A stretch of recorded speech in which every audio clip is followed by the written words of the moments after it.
Once we head back to the lodge, we should be alright. Okay, let's get going.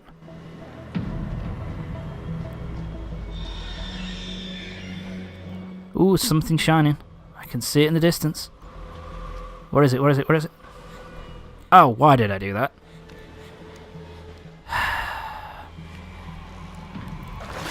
Sam is fearless. And I am a knob. Okay, let's just get moving. I think I have to...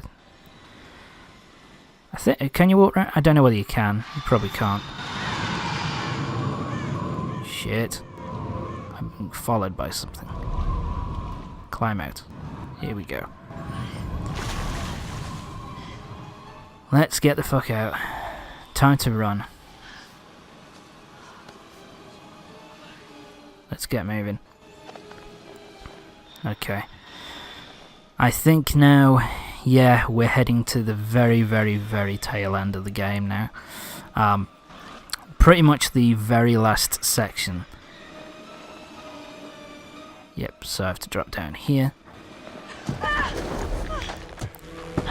This part, I imagine, is not the most interesting to watch. It's pretty much just Sam walking through a bunch of stuff. You know, it's just Sam walking through snow again. Shit. Yeah, Sam, it's time to run. Whoops. Almost bent ahead. It does put you on edge when this thing starts going off. Run, Sam, run. Jump. And there we go, we're back. Hey! Come on, open up! Where are you guys? Come on, let us in. Let me in! Oh shit, we're fucked. Damn. Mike, You're in a... God, he looks in a bad way. you look terrible. Gonna look worse if we stay out here. Come on. Okay. Yes, this'll work. Rock time.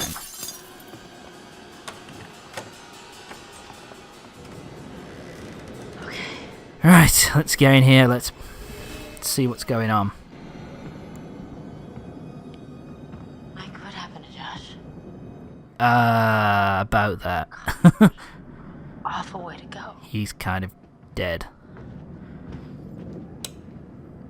Not good. Sorry about that. What do you think we should do? We should check the basement. Might be someone left down there. Right.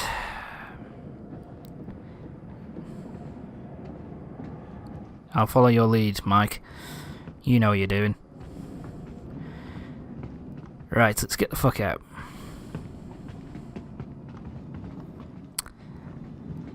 And cutscene. That is one of the aspects of this game which I really fucking love. The gameplay to cutscene kind of How do you rate our chances of survival? gameplay to cutscene I'm trying not to. cuts are pretty much instant. Go, go, go! Seems as if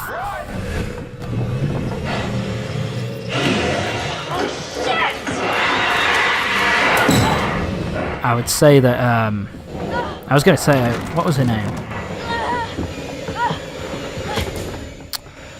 I can't remember her name. Not Ashley, is it Jess? No, it's not Jess.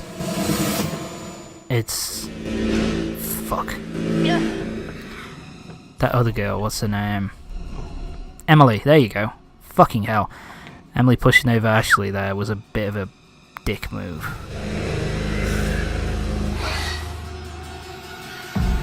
Can't afford to move here. Can't afford to move.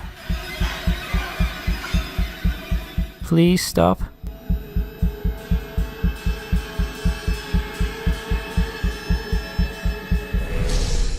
Thank God for that. Fuck. Oh, there's more of the assholes.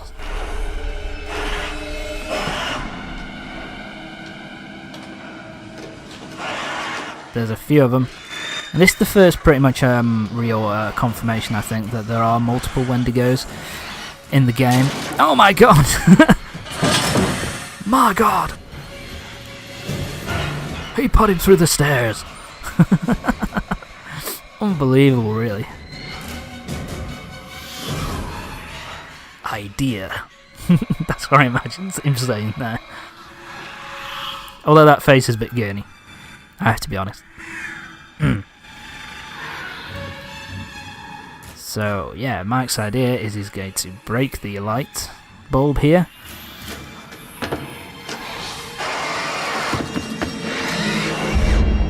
Slow down! Oh my god! Pull his head out. Don't move. Don't move, Tom. Please don't move. Be so careful, be so careful. Be so careful. It's okay.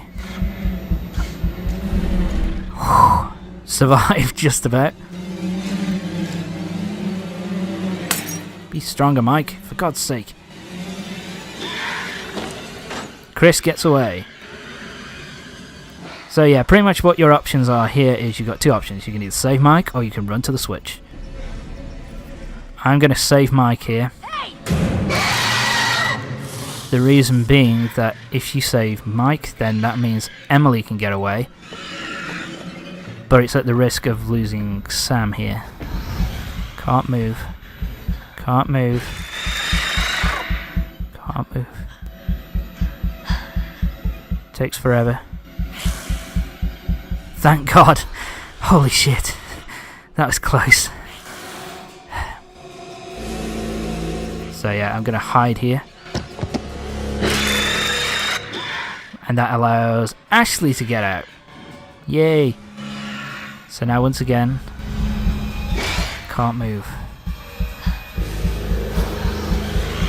If at any point then Sam is dead here. Try and save as many people as possible at this point.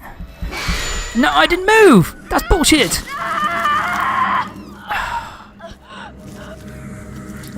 I did not move. I did not move a fucking inch. That's bullshit. Oh my god, I can't believe it. I lost Sam right at the very end.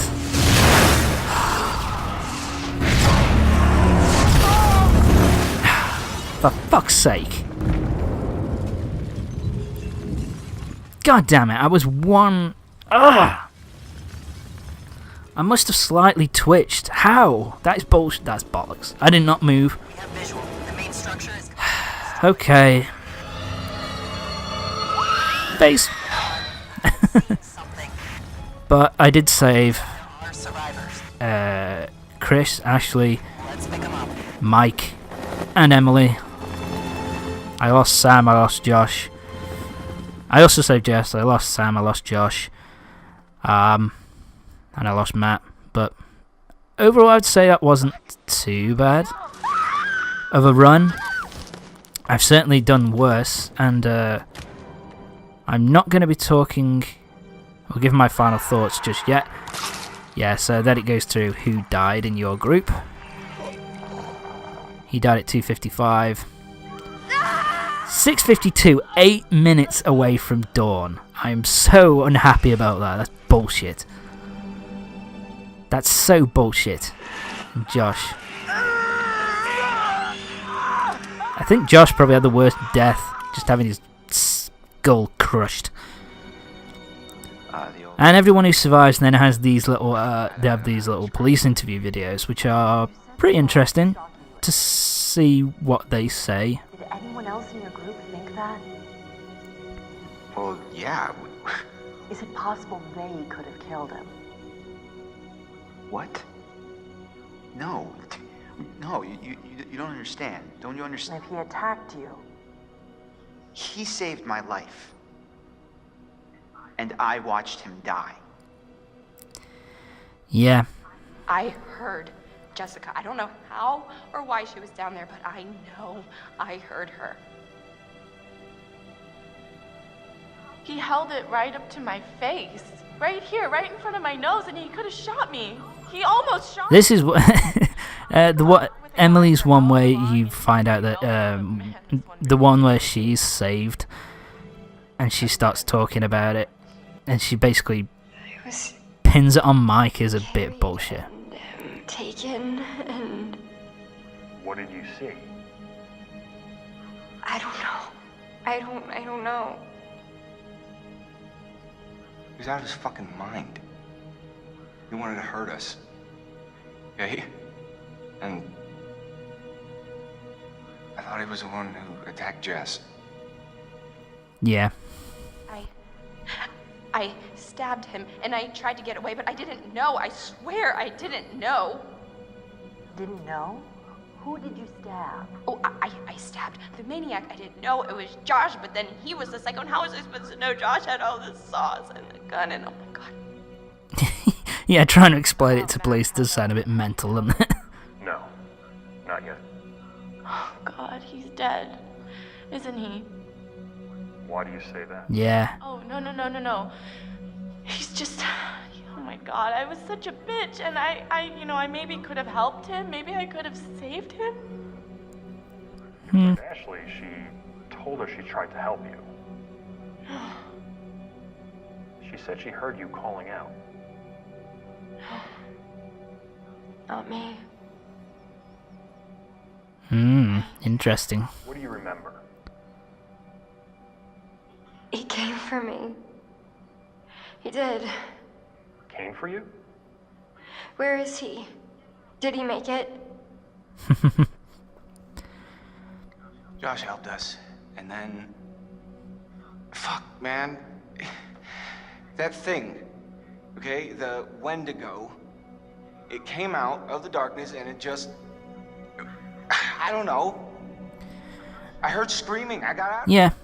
Pretty much. I haven't talked a lot in this bit. Basically, I kind of like this the idea of this, of him kind of them giving little bits of information about sort of what happens straight after the fact, and how basically them trying to explain what happened to the police. I kind of like that idea and that concept. But yeah, that is it. We are done with Until Dawn. That's the end of Until Dawn. So yeah, Until Dawn is it's interesting because the more times I go through the game, the more I kind of see that's kind of wrong with the game story-wise. But it was kind of when I first played it, it was a great experience, an awesome game. It's still a good game, but it's just that you notice kind of the... Shut up, phone. You notice kind of the inconsistencies within the story. Stuff like you kind of notice basically its biggest problem is that it's kind of a story narrative that's split into two halves. Like the first half is this kind of slasher flick kind of thing where it's all about this psycho who turns out to be Josh, and him trying to torture the people who are in the lodge and trying to kill them one by one. But then once Josh is revealed about halfway through the game, it then turns into this kind of monster movie kind of horror film, kind of horror story, where it's more about these group of creatures that are trying to kill them, and it's just it's kind of inconsistent. And I think that it's not...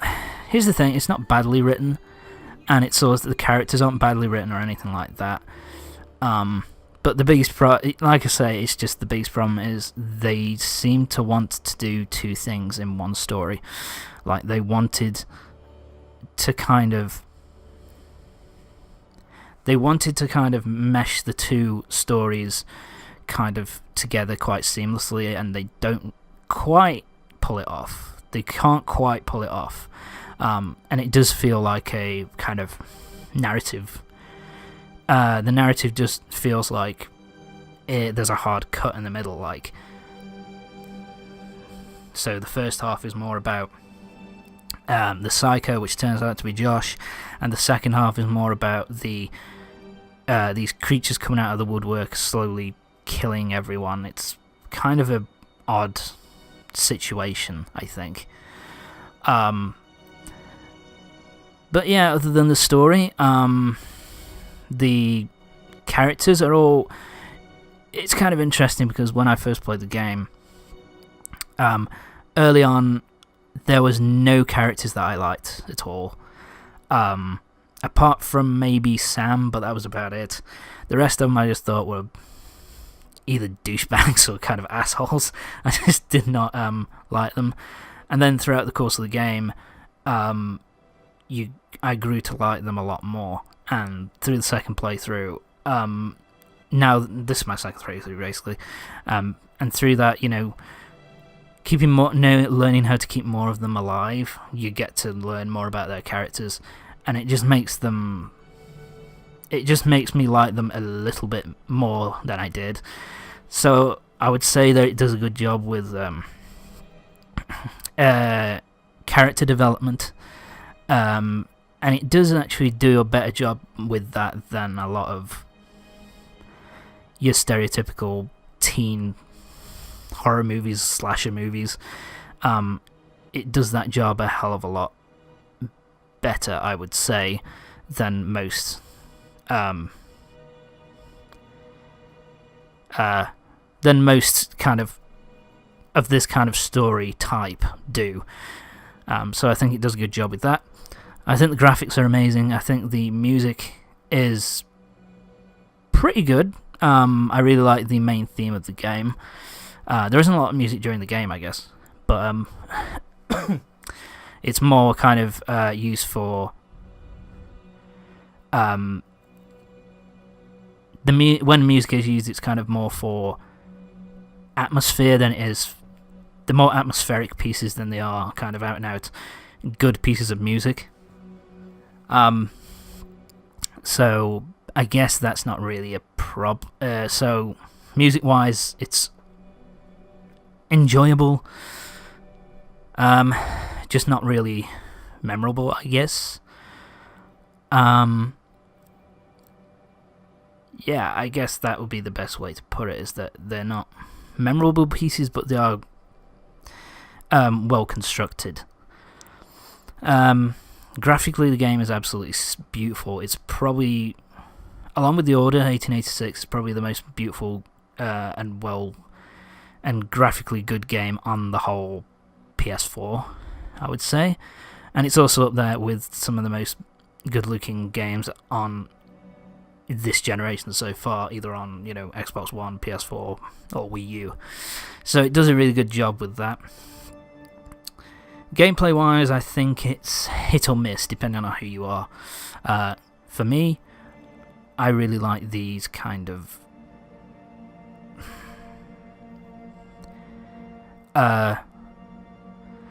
the games like Heavy Rain, which are kind of like more kind of visual novels in a way, where they're kind of, that's not the right word. They're more like, they're movie games in the fact that they try to make everything look consistent and trying to make it feel like you're watching a movie that you can interact with. If you don't like that sort of game, then yeah, you're probably not going to like Until Dawn. So if you don't like games like Heavy Rain and Beyond Two Souls, then you're probably not going to like this one. But and the same goes if you're not really a horror fan. If you're not really a horror fan, then you're not really going to like...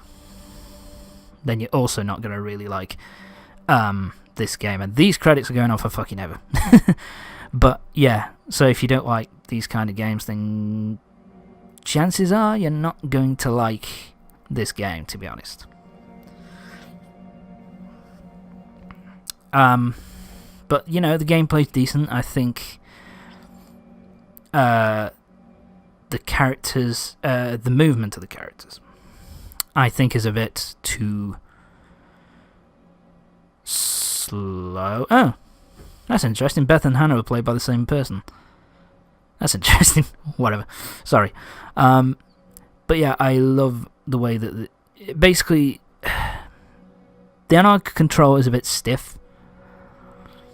The button pressing, the quick time events work pretty nicely considering it's a horror game, so I don't really have an issue with those. And there is a level of interactivity which sometimes is a bit much. Like I would say, the biggest example I can think of is holding R2 to start to open a gate, and then having to pull an analog stick to continue to open the gate. And it's always like a 2 or 3 step process to open up the whole game, if you know what I mean. So yeah, I'll talk about this really quickly.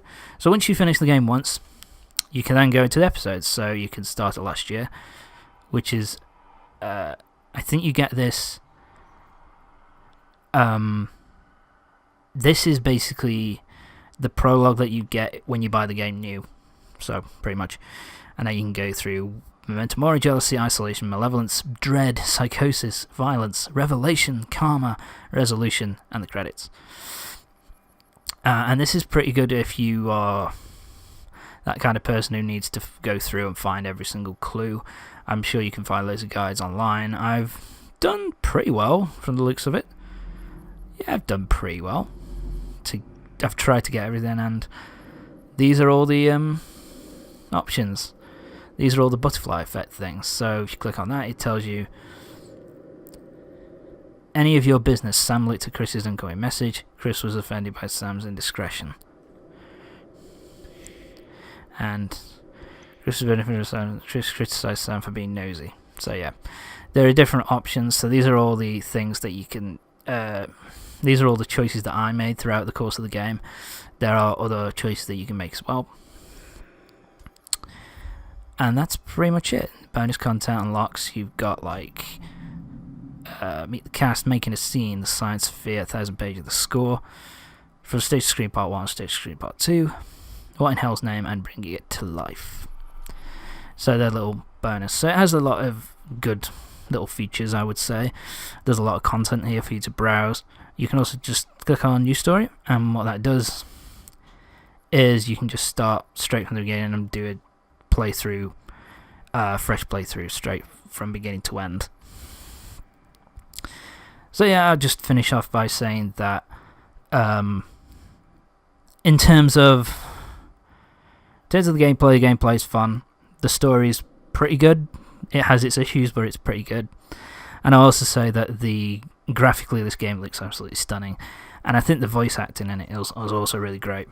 And the main the score is good for what it tries to do, but it's not very memorable, apart from the opening title theme, which is pretty fucking kick-ass. But anyway, that is it for my Let's Play of Until Dawn. Until Dawn is now done. So anyway, I would highly recommend this game to anybody. I love it. I think it's great. So yeah, if you got the chance, get it for PS4 and play. It's fucking awesome. I love it. So anyway, I'll see you in the next playthrough, whatever that happens to be. So until the next LP, thanks for watching, everybody, and I will see you in the next playthrough. See you later.